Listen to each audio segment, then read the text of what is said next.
تازہ ترین ویڈیوز کے لیے چینل کو سبسکرائب کر کے بیل آئیکن اور آل نوٹیفیکیشن پر کلک کریں تاکہ آپ کو ملے ہر اپڈیٹ سب سے پہلے۔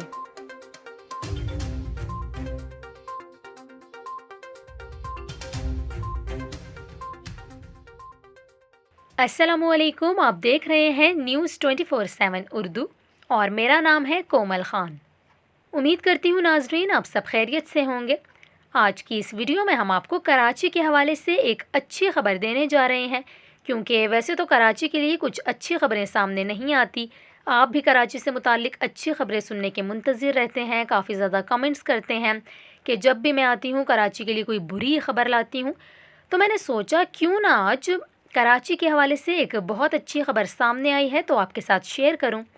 جیسے کہ آپ سب جانتے ہیں کہ پاکستان میں لوڈ شیڈنگ کا مسئلہ تو بہت عرصے سے چلا آ رہا ہے، اور اگر ہم گرمیوں کی بات کریں تو لوڈ شیڈنگ کا مسئلہ مزید بڑھ جاتا ہے۔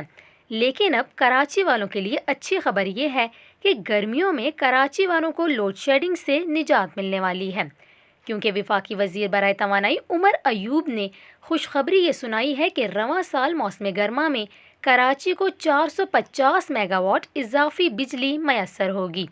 یہاں آپ کو یہ بھی بتائیں کہ ان کا یہ کہنا ہے کہ وفاق نے ایک اور وعدہ پورا کرتے ہوئے 220 kV کی ٹرانسمیشن لائن کی تکمیل کو مکمل کر لیا ہے، جس کی مدد سے رواں سال موسم گرما میں کراچی کو 450 میگا واٹ اضافی بجلی دستیاب ہوگی۔ عمر ایوب نے یہ بھی کہا کہ جامشورو سے کراچی تک 130 کلومیٹر طویل ٹرانسمیشن لائن کی اپ گریڈیشن مکمل کر لی گئی ہے۔ ڈبل سرکٹ ٹرانسمیشن لائن کی تکمیل کے بعد 31 مارچ سے بجلی کی ترسیل ممکن ہو سکے گی۔ یہاں پر آپ کو یہ بھی بتائیں کہ منصوبے کی بروقت تکمیل سے نیشنل گرڈ سے کے الیکٹرک پاور کو 450 میگا واٹ اضافی بجلی دی جائے گی، جبکہ کے الیکٹرک کو پہلے ہی نیشنل گرڈ سے 650 میگا واٹ بجلی فراہم کی جا رہی ہے۔ کراچی کو گرمیوں کے موسم میں مجموعی طور پر 1100 میگا واٹ بجلی میسر ہوگی۔